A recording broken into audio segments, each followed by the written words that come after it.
Hello my friends, welcome to our channel mechanical jobs. दोस्तों, आज बहुत ही इम्पॉर्टेंट टॉपिक पे हम डिस्कस करेंगे कि इन बातों का आपको ध्यान रखना होगा कि किस तरह की आपने कंपनीज में कभी भी जॉब नहीं करनी है। सो फ्रेंड, जो ये वीडियो है बहुत ही ज़्यादा इंपॉर्टेंट रहेगी। खासकर जो एक्सपीरियंस्ड कैंडिडेट्स होते हैं उनको इन बातों का पता होता है, बट जो फ्रेशर कैंडिडेट्स हैं उनको इन बातों का नहीं पता होता। वो फ्रेश कॉलेज से निकले होते हैं, अभी तक जॉब नहीं की होती, तो इन कंपनीज में ज्वाइन कर लेते हैं जिनसे उनका करियर बर्बाद हो जाता है। सो फ्रेंड, उसका क्या कारण है, क्या रीज़न है, टॉपिक्स में मैं पूरा आपको क्लियर करूंगा, तो वीडियो को पूरा देख लेना। हर चीज़ आपको डिटेल में यहाँ पर बताया जाएगा। सो दोस्तों, अगर चैनल पर नए हैं या चैनल को सब्सक्राइब नहीं किया है तो इसे अभी कर लेना, जिससे कि आप हमारी और भी लेटेस्ट वीडियो सही समय पर पा सकते हैं। तो चलिए फ्रेंड, स्टार्ट कर लेते हैं। आगे मैं आपको पूरा डिटेल में यहाँ पर दिखाऊंगा। सो फ्रेंड्स, यहाँ पर मैं पहला जो कारण आपको बताऊंगा वो है ज्वाइनिंग विदाउट ऑफर लेटर। कि कोई भी कैंडिडेट है अगर किसी भी कंपनी में जाता है तो मोस्टली जो होता है मीडियम स्केल कंपनी होती है या लार्ज स्केल कंपनी या एमएनसीज होती हैं, वो हमेशा ऑफर लेटर देती हैं। बट अगर आपने कोई स्मॉल स्केल इंडस्ट्री में भी काम करना है, विदाउट ज्वाइनिंग लेटर के लिए बिना काम मत करना। क्योंकि उसका रिजल्ट क्या होगा, आपके पास आगे किसी भी तरह का प्रूफ नहीं होगा कि आपने उस कंपनी में काम किया है। तो दोस्तों, इस चीज़ का बहुत ध्यान रखना। बहुत से कैंडिडेट होते हैं स्मॉल स्केल इंडस्ट्री में भी काम कर लेते हैं या मीडियम स्केल में भी, वो कंपनी में काम तो ज़रूर कर लेते हैं बट आगे कंपनी में दिखाने के लिए उनके पास डॉक्यूमेंटेशन नहीं रहता। तो कभी भी आपने काम करना है तो हमेशा कंपनी से ऑफर लेटर ज़रूर लेना है। और कभी भी कंपनी को छोड़ना भी है तो वहाँ पर डायरेक्ट कभी भी नहीं छोड़ना उस कंपनी में। एटलीस्ट 2 to 3 ईयर्स आप कंपनी में काम कीजिए। बहुत से कैंडिडेट्स होते हैं 1 साल करके सोचते हैं यार बोर हो गए इस कंपनी से, लग नहीं। वो क्या होता है, ना कंपनी के लिए फ़ायदेमंद होती है वो चीज़ें, ना आपके लिए होती है। आप कम से कम 3 से 4 साल उस कंपनी में लगाइए या एटलीस्ट 2 ईयर्स लगाइए। फिर उसके बाद नेक्स्ट पोजीशन के लिए अप्लाई कीजिए। अगर जैसे आपने जीटी किया है तो आगे उसके लिए आप कहिए प्रोडक्शन इंजीनियर के, प्रोडक्शन इंजीनियर के बाद सीनियर प्रोडक्शन इंजीनियर, फिर असिस्टेंट मैनेजर। तो इस तरह आपकी जो रहेगी पोस्ट रहेगी तो उसके अकॉर्डिंग आपको ग्रोथ मिलेगी विद सैलरी। एक ही पोस्ट पे कभी भी मत जॉब चेंज करना और 2 या 3 साल के बाद हमेशा जॉब चेंज करते रहना। अगर उसी कंपनी में आपको एकदम ग्रोथ मिल रही है विद हायर हायर सैलरी और हायर ग्रोथ मिल रही है तो उस कंपनी में भी रह सकते हो। ठीक है, तो इस चीज़ का बहुत ध्यान रखना अपना। आपने कभी भी कंपनी छोड़नी भी है तो कंपनी वाला जो दूसरा है उसको भी कभी नुकसान ना हो, उसके लिए भी जो है आपने टाइम देकर जाना है। जो भी आपका ऑफर लेटर में दिया होगा कि आपने 15 दिन का नोटिस पीरियड या 1 महीने का, क्योंकि जो एम्प्लॉयर है इतना बड़ा आपको उसने नौकरी दी है, उसको भी किसी भी तरह का नुकसान ना हो और आपके पास भी उसके बाद जो नोटिस पीरियड का टाइम है आपको पूरा करके जाना है। और जाते हुए अपना एक्सपीरियंस लेटर हमेशा लेना है। तो इस चीज़ का हमेशा ध्यान रखना। आगे चलूँगा, जो सेकंड पॉइंट पे आपको बताऊँगा। तो फ्रेंड, ओरिजिनल डॉक्यूमेंट सबमिशन। कई कंपनीज़ का मैं आज देखने लगा हूँ, हम मेरे को भी मैसेज आता है सर मेरे ओरिजिनल डॉक्यूमेंट्स यहाँ पर सबमिशन के लिए मांग रहे हैं। सो फ्रेंड, ये चीज़ का बिल्कुल ध्यान रखना।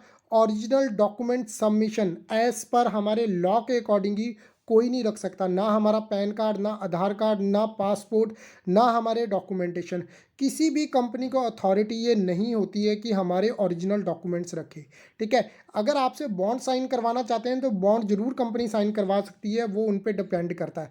बट ना कोई कंपनी पैसे मांग सकती, ना कोई कंपनी आपसे ओरिजिनल डॉक्यूमेंट्स रख सकती।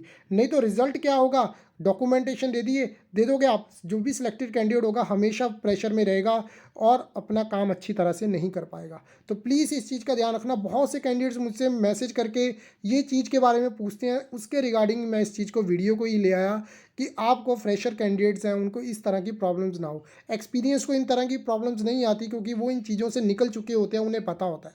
ठीक है फ्रेंड, नेक्स्ट पॉइंट की ओर आऊँगा, मैं आपको बताऊँगा आगे। फ्रेंड, जो है कैश इन हैंड सैलरी। तो फ्रेंड, हमारे इंडिया में अकॉर्डिंग अभी आप देख लीजिए 4 से 5 साल में ये चीज़ें हो गई हैं। हर कंपनी को मिनिमम ये अलाउ कर दिया है कि ये स्मॉल स्केल है, मीडियम है, लार्ज स्केल, एमएनसी, कोई भी कंपनी है कैश इन हैंड सैलरी नहीं देती है। ठीक है, अगर लेबर वर्क की मैं छोड़ के बात करूं, स्किल्ड वर्कर्स की, तो उसमें मैं बात कर रहा हूं।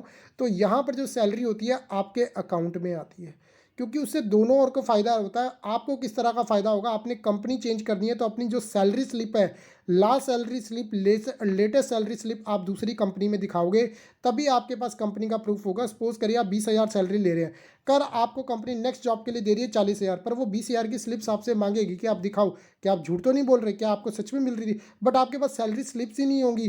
ठीक है, क्योंकि सैलरी स्लिप तो उसी की निकलेगी जिसके बैंक में अकाउंट में सैलरी आएगी, और कभी भी कैश इन हैंड सैलरी आपने नहीं लेनी है।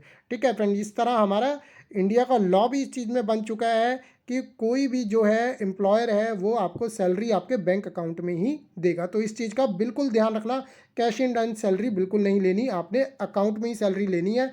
इससे पूरी जो है ट्रांसपेरेंसी रहती है कि आपको एम्प्लॉयर कितनी सैलरी दे रहा है। तो चलिए आगे जो बात करेंगे, नेक्स्ट पॉइंट है जो फ्रेंड जो है नो रिस्पेक्ट एंड एप्रिसिएशन। तो फ्रेंड बहुत से ऐसा देखा गया है इस चीज़ में, आप कंपनी में बहुत ज़्यादा काम करते हो, ठीक है, बट आपको क्या होता है कि आपको एक कंपनी में रिस्पेक्ट नहीं मिल पाती, आपको कंपनी में एप्रिसिएशन नहीं मिल पाती। ठीक है, ये कईयों के साथ इस तरह का होता है।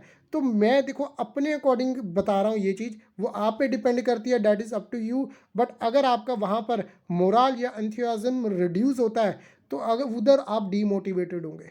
ठीक है, तो अगर इस कंपनी में हमेशा काम करना जहां आपको रिस्पेक्ट मिले, जहां आपको एप्रिसिएशन मिले, क्योंकि वहीं काम करने का बहुत ज़्यादा मज़ा होता है। बट कभी भी जॉब को, जो भी जॉब आप स्विच ऑफ करेंगे, छोड़ेंगे, हमेशा वही जॉब को तभी छोड़ना जब आपके पास दूसरी जॉब हो, और हमेशा अपने एम्प्लॉयर को नोटिस पीरियड दे के छोड़ना। ऑन दी स्पॉट हमारे इंडिया में 40% कैंडिडेट्स होते हैं ऑन दी स्पॉट छोड़ जाते हैं, या गुस्से में या किसी तरह से, या कोई बात हो जाती है।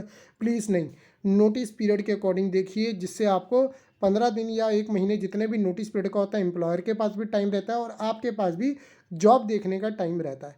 ठीक है, मैं उनकी बात कर रहा हूँ, या 1 या 2 साल की जो जॉब कर लेते हैं, या फ्रेशर कैंडिडेट के तो इस तरह ऐसा है कि उन्होंने तो जॉब लेनी है। बट आपको कंपनी में रिस्पेक्ट और एप्रिसिएशन होना ज़रूरी है। कंपनी आपको तभी देगी, बट आपका काम बहुत अच्छा होना चाहिए। तो यहाँ पर पॉइंट मैंने इसलिए ऐड किया है, अगर आपको ऐसा लगता है कि आपके रिस्पेक्ट या एप्रिसिएशन नहीं मिलता है, तो मेरे ख्याल से उस कंपनी की ओर जाइए जैसे आप, जहाँ पर आप खुश हों, हमेशा आप मोटिवेटेड हों। ठीक है, तो फ्रेंड आगे जो हम चलेंगे वो बात करेंगे हम ग्रोथ की।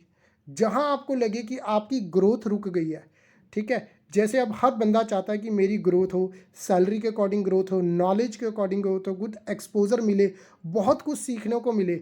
जब आपको लाइफ में ये चीज़ लगे कि मेरे को मेरी जो ग्रोथ है इस कंपनी में स्टॉप हो गई है, तो भैया उस कंपनी को छोड़ देना, नेक्स्ट कंपनी की ओर जाइए जहाँ आपको ग्रोथ दिखे। तो हमेशा अपनी ग्रोथ का बहुत ध्यान रखना, और दो चीज़ें हमेशा माइंड में कंपनी में काम करते हुए ध्यान रखना। कंपनी की ग्रोथ के बारे में पहले सोचना, जब कंपनी की ग्रोथ हो रही होगी तो आपकी ग्रोथ तो हमेशा ही हो जाएगी। ठीक है, और बहुत से क्वेश्चन ये पूछे जाते हैं कि आपके लिए क्या इंपॉर्टेंट है, मनी ज़्यादा इंपॉर्टेंट है या फिर आपके लिए हार्ड वर्क इंपॉर्टेंट है। तो हमेशा आप हार्ड वर्क के बारे में ही सोचना, क्योंकि हार्ड वर्क और जो मनी है दोनों सिबलिंग्स है, दोनों बहन भाई हैं। पर अगर आप अपने आप हार्ड वर्क करोगे तो मनी तो आपकी ओर ज़रूर फ्लो कर जाएगी। तो हमेशा हार्ड वर्क करना, कंपनी में काम करना जितना ज़्यादा हो सके। बट मैं इसलिए पॉइंट ऐड किया, अगर आपको लगे कि आपकी ग्रोथ रुक गई है तो वहाँ से हट जाना, नेक्स्ट कंपनी की ओर चले जाना जहाँ पर आपको ग्रोथ या एक्सपोजर मिले। बट उस कंपनी ने अगर आपको छोड़ते टाइम भी ग्रोथ के लिए ऑप्शन दे दिया तो उस चांस को गंवाना मत, क्योंकि बहुत सा ऐसा चांस होता है कि कई बार ऐसा होता है कि एम्प्लॉयर आपको रोकता है, नहीं आप रुकिए, हम आपको इतनी सैलरी देंगे या आपको इस डिपार्टमेंट में देंगे, तो वहाँ ज़रूर रुक जाना।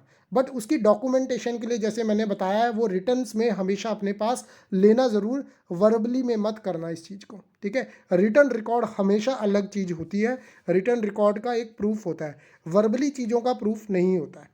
ठीक है फ्रेंड, तो इन चीज़ों का बहुत ध्यान रखना। बहुत से जो कैंडिडेट्स हैं मुझे कमेंट करके मुझे मेल करते हैं इन चीज़ों के लिए, तो मैं इसके लिए वीडियो ही ले आया कि आपको किसी भी तरह की कोई भी दिक्कत ना आए फ्रेंड। ठीक है फ्रेंड, तो फ्रेंड्स बहुत ही मैं मानता हूँ कि शायद आपको ये वीडियो अच्छी लगी होगी। तो अगर आपको ये वीडियो पसंद आए तो इसे लाइक और शेयर जरूर कर देना। धन्यवाद, आपका दिन शुभ रहे।